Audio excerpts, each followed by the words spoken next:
Hello, and thank you for watching this week's senior recognition for Bellingham High School Boys Golf. We're going to be rounding out this senior recognition this week. It's the middle of May, and we hope you enjoy your Memorial Weekend coming up. But we are going to pay recognition to Connor McKay. He's the last senior that we will be recognizing. So moving forward, just want to talk a little bit about Connor. Some of Connor's memories are being able to play in good weather during those first 2 weeks before we had to take release for COVID. So just being out on the course, and there's a good picture of him up on the next slide. Just like every other senior, Connor really enjoyed the Gamble Sands trip and looking forward to taking that next year with some of our underclassmen. Connor excelled in football, basketball, and golf. So he was a multi-sport athlete.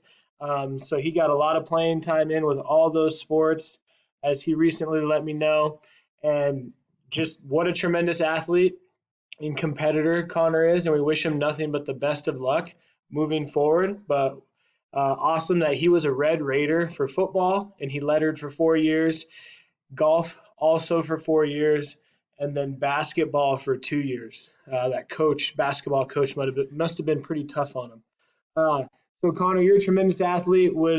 Enjoyed watching you play a little bit of basketball. Hoping you're going to keep competing in intramurals or some sports at Whatcom Community College. So keep up the good work. So a little bit about Connor and his next steps. Some of the athletes he enjoyed watching are Tiger Woods, the late Kobe Bryant, and then his favorite teacher is Mr. Wright from Bellingham High School. And then again, golf memory, one of the nicer courses he enjoyed, and just the trip overall was Gamble Sands. And then his walk-up songs, his favorite walk-up song is Seven Rings by Ariana Grande. And then Connor, like I mentioned earlier, plans to attend Whatcom Community College, where he would be an Orca. So again, Connor, wish you nothing but the best. One of my favorite memories was shagging range balls when you showed up as a volunteer, and that really spoke a lot about your character. So really excited to see what you accomplish in the next few years of your life. Take care, and thanks for contributing to the Bellingham High School boys golf team. Congratulations, Connor, on your senior season.